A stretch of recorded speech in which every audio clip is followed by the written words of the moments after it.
25 तारीख को प्रदोष और 26 तारीख को शिवरात्रि। अब जरा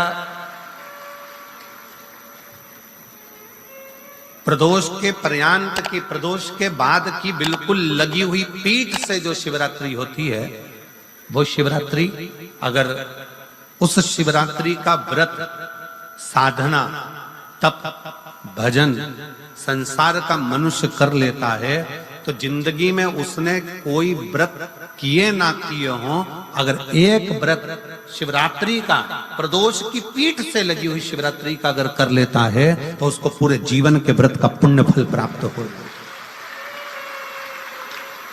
एक व्रत शिवरात्रि का प्रदोष पर्यंत की, अर्थात प्रदोष की पीठ से जुड़ी हुई। अब अगर आप कोई ब्राह्मण से, अगर कोई विद्वज्जन से, कोई पंडित जी से आप पूछेंगे प्रदोष कितनी बजे लग रहा है, वो बताएंगे। फिर प्रदोष लगने के बाद प्रदोष कब समाप्त हो रहा है, तो जिस दिन 26 तारीख हो रही है उसमें लगाया, दोनों की पीठ मिल रही, दोनों।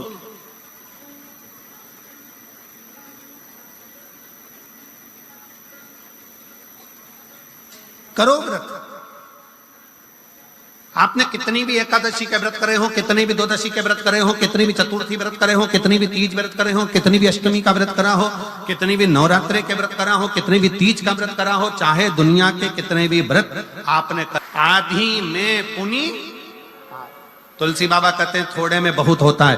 आपके व्रत, अगर कोई बीमार है उसके लिए, अगर कोई कष्ट है शरीर में उसके लिए ऐसा व्रत है, बाकी के सभी के लिए तो वही व्रत शिवरात्रि का पूर्ण व्रत है जिसमें भगवान शंकर की विरल भक्ति को हम प्राप्त करें।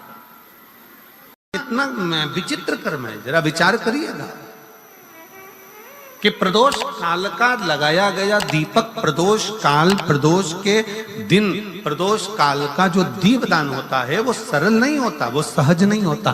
5 स्थान की पूर्ति करता है। पहला, जम के बोलो, पहला स्थान किस चीज के लिए? काल सर्पदोष के लिए। दूसरा पितृदोष, कैसा भी तुम्हें कोई पितृदोष बता दे, कितना भी तुमसे कोई कह दे कि तेरे घर में पितृ का दोष है, तेरे घर में ये दोष है, अगर आप प्रदोष के दिन, प्रदोष काल में, अर्थात सूर्य अस्त के समय के 2:45 तक का जो समय होता है, 2 घंटे के समय का, उसके अंतर्गत अगर आप प्रदोष काल के समय में भगवान शंकर को दीप लगाने के लिए अगर पहुंचे हो तो वो आपको फल देगा ही, पितृदोष का निवारण होगा ही, चाहे तुम कुछ करो चाहे मत करो, वो पितृ की शांति करा दे। दूसरे नंबर पर है पितृदोष, तीसरे नंबर पर है वास्तु दोष। हमारे घर का, अब एक बहुत सावधानी से श्रवण करना, वंश की वृद्धि नहीं है। 30 वर्ष शादी के हो गए, 40 वर्ष शादी के हो गए और औलाद है ही नहीं। डॉक्टर ने भी हाथ ऊंचे कर दिए, टेस्ट पे भी करवाया, IVF करवाया, सब कुछ तुमने करवा लिया, तो भी औलाद नहीं है। तब आखिरी में एक काम चालू करो, प्रदोष का दिन दोनों पति पत्नी व्रत चालू कर दो प्रदोष का, और प्रदोष काल में शाम के समय जाकर एक ही दिए में 2 लंबी बाती जानते हो ना, रुई की लंबी कपास की बाती 2, और दोनों बाती एक ही दिए में रखकर पति पत्नी दोनों उसको प्रज्वलित करना प्रारंभ करें, बाबा संतान देकर ही रहेगा, औलाद आएगी ही। दीप की जो बाती में अंतर आ जाता है, एक गोल बाती में और लंबी बाती में अंतर आता है, बहुत अंतर आता है। पितरों के लिए गोल बाती का प्रयोग बहुत कम होता है महाराज, देवी जी के लिए, माता रानी के लिए, जगत जननी के लिए गोल बाती का प्रयोग बहुत कम होता है महाराज, ध्यान रखिएगा। एक पितृ के लिए, एक जगत जननी जगदम्बा दुर्गा भवानी के लिए गोल बाती का प्रयोग कम होता है, लंबी बाती का प्रयोग ज्यादा होता है। क्यों? क्योंकि हमारे घर की कुल देवी और हमारे घर के पितर हमारे वंश की वृद्धि करें, इसलिए लंबी बाती रखी जाती है, जिससे हमारा वंश बहुत लंबा चले, बहुत उन्नति की ओर बढ़े, इसलिए लंबी बाती का प्रयोग किया। शिव महापुराण की कथा कहती है 5 जगह पर हमारा जलाया गया एक दीप जो प्रदोष के दिन, प्रदोष काल में लगाया जाता है, 5 जगह पर भारी पड़ता है। पहले नंबर पर, जम के बोलते जाओ, काल सर्पदोष। दूसरे नंबर पर पितृदोष। तीसरे नंबर पर घर का वास्तु दोष। हमारे घर में कितना भी वास्तु दोष है, कोई ने कह दिया यहाँ बाथरूम नहीं बनना थी, यहाँ पर शौचालय नहीं बनना था, यहाँ सीढ़ी नहीं बनना थी, वो सीढ़ी वहां बनना थी, ये सीढ़ी वहां बनना थी। तुम पूरा घर तुड़वा के देख लो, उसके बाद में जैसा वास्तु वाले हैं वैसा करा कर देख लो, उसके बाद भी तुमको शांति नहीं मिले तो समझ लेना कि तुम्हारे घर में अब वास्तु दोष तो तुमने दिखाकर समाप्त कर लिया, फिर भी वो समाप्त नहीं हो रहा तो प्रदोष काल का लगाया गया प्रदोष के समय का दिया आखिरी में वास्तु दोष को भी समाप्त कर देता है और उसमें भी फल प्रदान करता है। काल सर्प दोष, पितृदोष, वास्तु दोष। चौथे नंबर पर 1 रुपया कमाया, 1.25 रुपए खर्च हुआ, पैसा आया गया। ये चौथे नंबर का व्यापार में थोड़े दिन दुकान अच्छी चली, थोड़े दिन बैठ गए, थोड़े दिन काम चला, थोड़े दिन बैठ गए, गाड़ी चली थोड़े दिन फिर बैठ गए, अर्थात हमारी फैक्ट्री थोड़े दिन चली फिर बैठ गए, कहीं ना कहीं तकलीफ, थोड़े दिन खाते थोड़े दिन रोते वाला चल रहा है। तो प्रदोष काल का, प्रदोष के समय का दिया इस दुख को समाप्त कर कर रेगुलर एक जैसी सांझी, एक जैसी लक्ष्मी की वृद्धि करते चले गए। प्रदोष काल का दिया। और 5वें नंबर का प्रदोष काल का दिया, प्रदोष समय का दिया 5वें नंबर पर रोग का निवारण का, रोग निवारण।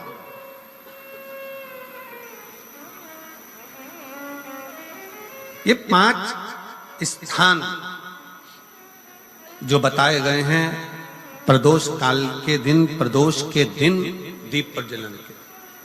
और अब की बार की जो शिवरात्रि आ रही है, बाबा देवाधिदेव महादेव की बड़ी कृपा है उस पर,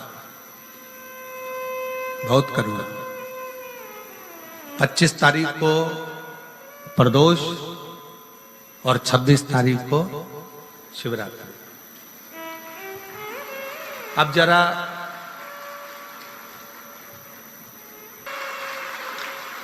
एक व्रत शिवरात्रि का प्रदोष पर्यंत की, अर्थात प्रदोष की पीठ से जुड़ी हुई। अब अगर आप कोई ब्राह्मण से, अगर कोई विद्वज्जन से, कोई पंडित जी से आप पूछेंगे प्रदोष कितनी बजे लग रहा है, वो बताएंगे। फिर प्रदोष लगने के बाद प्रदोष कब समाप्त हो रहा है, तो जिस दिन 26 तारीख हो रही है उसमें लगाया, दोनों की पीठ मिल रही, दोनों।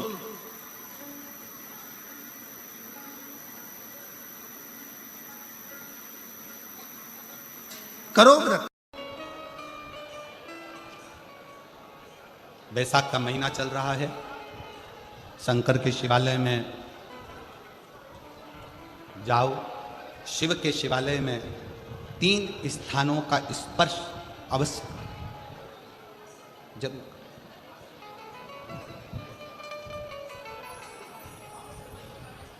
किसी मंदिर में शंकर जी के शिवलिंग को छूने नहीं देते, जैसे दक्षिण साइड में, साउथ में, तो अपने ही घर में जो शिवलिंग है उसके 3 स्थानों का स्पर्श अवश्य समझिए।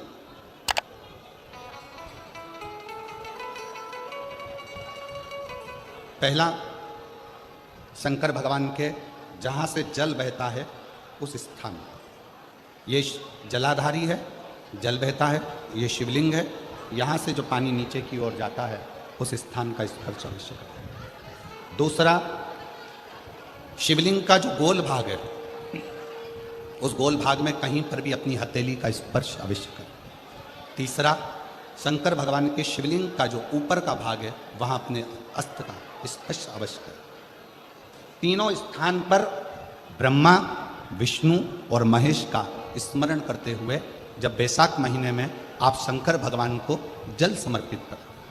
शिव जी को जब बैसाख के महीने में जल दिया जाए तो दोनों हाथ से अंजलि में कलश रखकर शंकर भगवान की अपने हाथ की अंजलि में जल रखकर शिव जी को जल अवश्य समर्पित करें।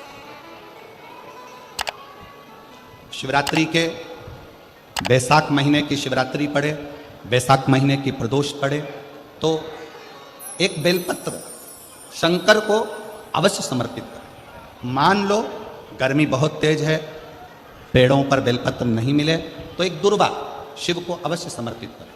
मान लो बहुत तेज गर्मी पड़ने पर, यहाँ रतनगढ़ में तो हम देख रहे हैं रजी रज, धूली धूल इतनी है, मिट्टी इतनी है कि यहाँ तो दुर्वा मिलना भी बड़ा मुश्किल है, तो एक चावल का दाना शिव को जरूर समर्पित करो, उतनी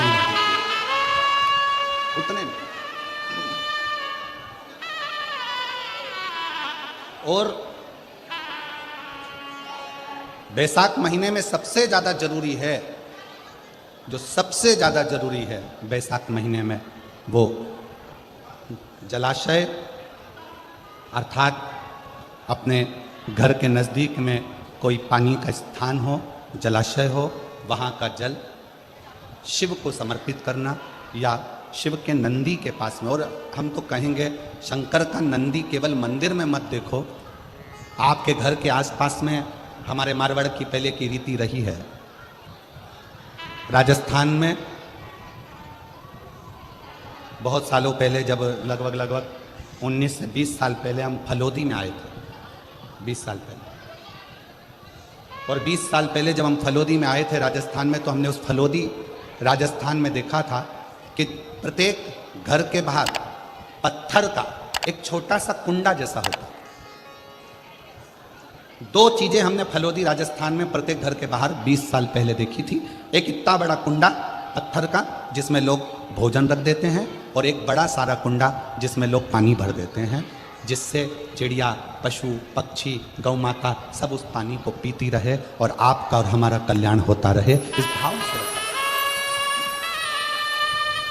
प्रयास करो। शिव जी को तो जल समर्पित करो,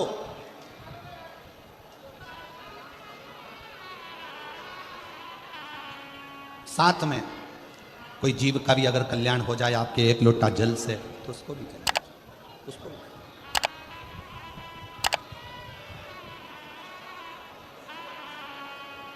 शंकर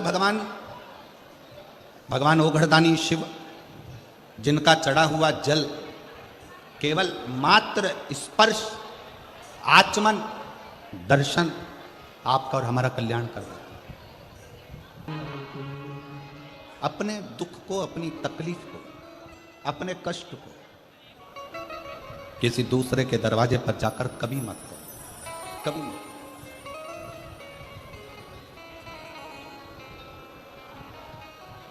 अपने दुख को, अपनी तकलीफ को शिव जी के मंदिर में जब एक लोटा जल चढ़ाने के लिए जाओ, जब शिवालय में एक लोटा जल लेकर जाओ, जल चढ़ाते समय पंचाक्षर षडाक्षर मंत्र का जाप, श्री शिवाय नमस्तुभ्यम का जाप करो।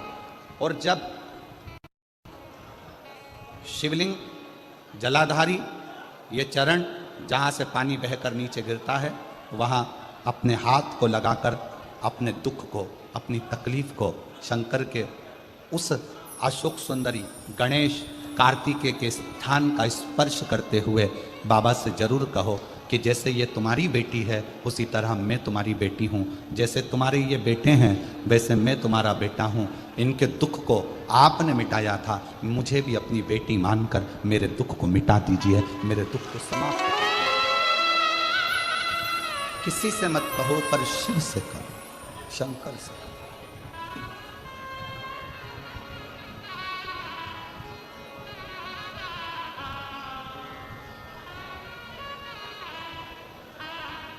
जब आप चरण पकड़कर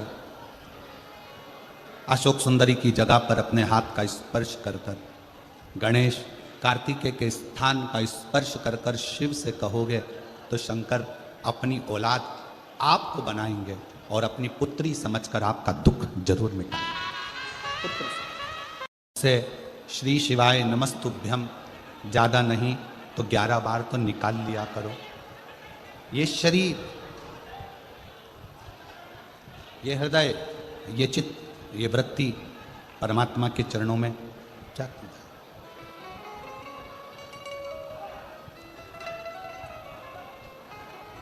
दुख है ना, शिव से कहो।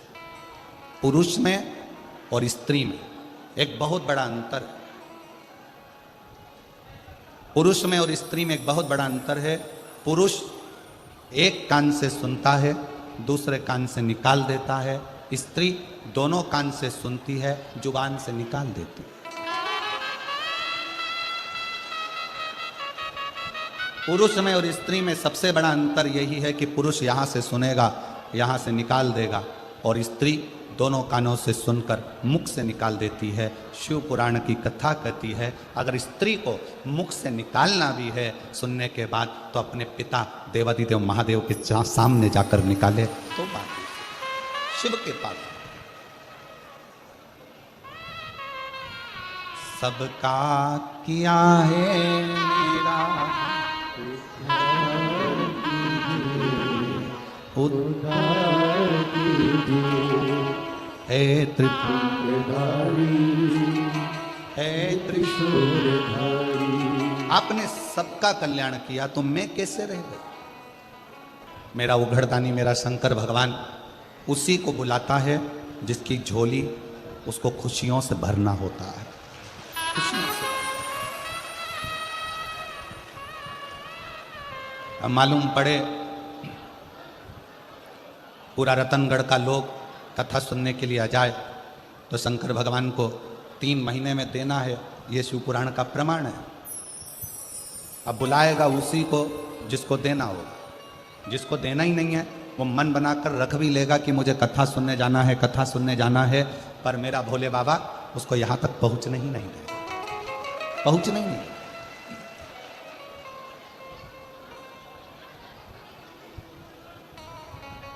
कल कथा में अपन ने श्रवण किया था कि संकल्प आपका होता है और पूरा करने वाला देवादिदेव महादेव, कोई दूसरा नहीं पूरा करेगा, शिव।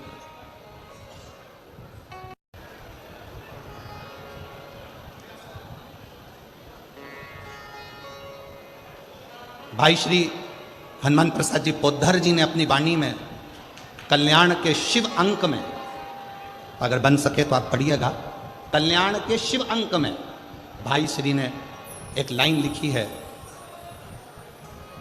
भाई श्री ने अपनी वाणी में लिखा कि भगवान को पाने के लिए अगर तुम अपने दिल से एक बार अगर मुख से कह दोगे कि हे प्रभु मैं तुम्हारा हूं और तुम मेरे हो, बस ये बात अगर दिल से कह दी तो परमात्मा भी तुम्हारा हो जाता है और तुम परमात्मा के हो जाते हो।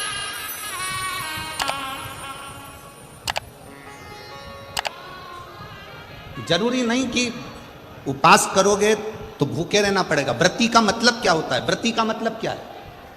एक सिंहपुर प्रदेश में एक व्रती ब्राह्मण रहता था। व्रती ब्राह्मण का मतलब यह है कि वो कुछ खाए पीने से या उपास रखने से, साबूदाना खाने से, मोरधन खाने से, चिप्स खाने से, वेपर्स खाने से, पपीता खाने से, सेवफल या केला खाने से व्रत नहीं होता। व्रत का मतलब है कि तुमने एक नियम बना लिया कि मैं रोज अपने घर से 1 लोटा जल लेकर शंकर के मंदिर जाऊंगी, या आपने कोई नियम बना लिया कि मैं 15 मिनट शंकर का भजन करूंगी, या नियम बना लिया राम नाम कृष्ण नाम शिव नाम जपूंगी, ये तुम्हारा व्रत हो गया,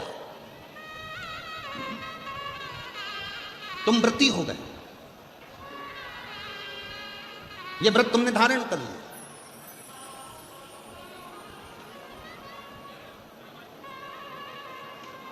कई माताओं ने नियम बनाया, रतनगढ़ की ही रहने वाली माताएं, कई माताएं रतनगढ़ की ही रहने वाली पंडाल में रह रही है, कई माताएं रतनगढ़ की। उसने नियम लिया कि मुझे 7 दिन कथा सुनना है।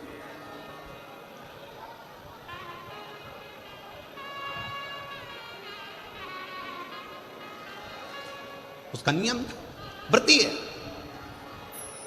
व्रत करने का मतलब यह नहीं है कि तुमने उपास करा, कुछ खाया पीना छोड़ दिया, कुछ खाना पीना छोड़ दिया तो भगवान तुमसे प्रसन्न हो जाएगा। शिव महापुराण की कथा कहती है, शंकर भगवान की कथा कहती है, यहाँ शिव पुराण कहती है कि आपका एक व्रत, कुछ भी अपनी जिंदगी में एक संकल्प, एक नियम ले लो, शिव पूरा कर देगा, व्रती हो गया। एक ब्राह्मण रहता था, बड़ा व्रती था, महाव्रती।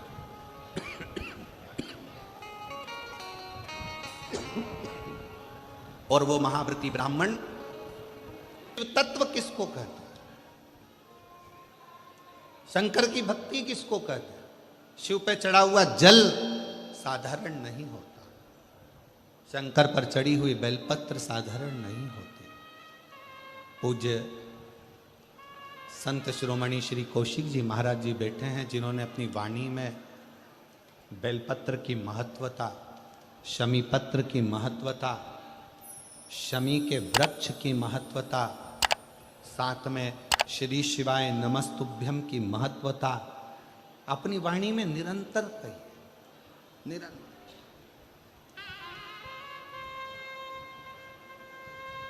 शिव जल साधारण नहीं है, शंकर की भक्ति साधारण नहीं है, शिव स्मरण साधारण है।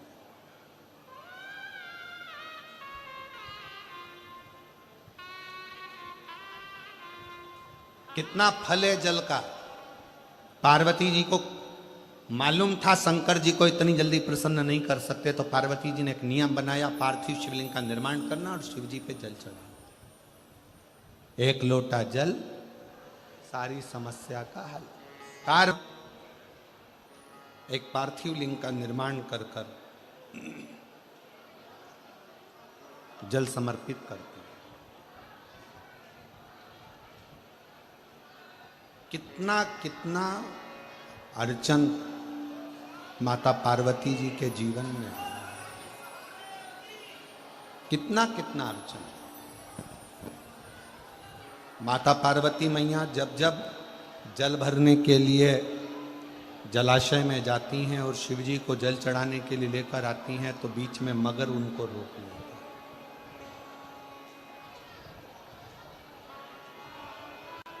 कहीं पार्वती मैया जब भगवान शंकर को रिझाने के लिए आतुर होती हैं, तो फिर कोई ना कोई क्रम होकर उनकी अर्चना जो हो रही है, भजन जो हो रहा है, स्मरण जो हो रहा है, उसमें अड़चन दी जाती है। शिव महापुराण की कथा कहती है कि जब भी आप कोई तप करेंगे, साधना करेंगे, भजन करेंगे, कीर्तन करेंगे, मंत्र जाप करेंगे, नाम जाप करेंगे, स्मरण करेंगे, तो थोड़ी ना थोड़ी अड़चन बीच में आएगी, आती है। और उसमें घबराना नहीं है। उस अड़चन में अपन को घबराने का काम नहीं है। एक बड़ा सुंदर व्याख्यान वर्णन है। मान लो किसी काम के लिए आप बहुत दिनों से लगे हुए हो और वो कार्य पूर्ण नहीं हो रहा, बहुत दिनों से लगे हो, मेरा ये कार्य होना चाहिए, मेरा ये कार्य होना चाहिए, मेरा ये कार्य होना चाहिए, और नहीं हो रहा। तो शिव महापुराण का एक बड़ा सुंदर सा भाव कहा, बहुत सुंदर सा भाव वर्णन किया कि बेलपत्र का जो नीचे का जो भाग होता है, बेलपत्र के जो नीचे का जो भाग है, इस नीचे के भाग में थोड़ा सा गाय का घृत, देसी गाय का थोड़ा सा घी घृत इस नीचे के भाग में लगा लेना चाहिए। ये उनके लिए भी है जो बहुत दिनों से कोई कार्य करना चाह रहे हैं पर हो नहीं रहा, बहुत दिनों से लगे हुए हैं, आज होगा, कल होगा, परसों होगा, कोई फाइल अदालत में अटकी हुई है, कोई प्रशासनिक कार्य अटका हुआ है, कोई कार्य अटक रहा है, उसके लिए बहुत जरूरी। नीचे की जो डंडी है उसमें घृत लगा लो, घी गाय का, और इस दो पत्ती और बीच की पत्ती के बीच का जो डंडी का भाग है, बीच की जो डंडी का भाग है, इसमें लाल चंदन लगा लीजिए, बीच के भाग में लाल चंदन। और किसी भी प्रदोष के दिन प्रातः से लेकर शाम तक के बीच में, प्रदोष काल के मध्य तक के बीच में कभी भी इस बेलपत्र को शंकर भगवान को, ये जो डंडी का मुख है, ये डंडी का मुख जलाधारी की ओर हो और इस बेलपत्र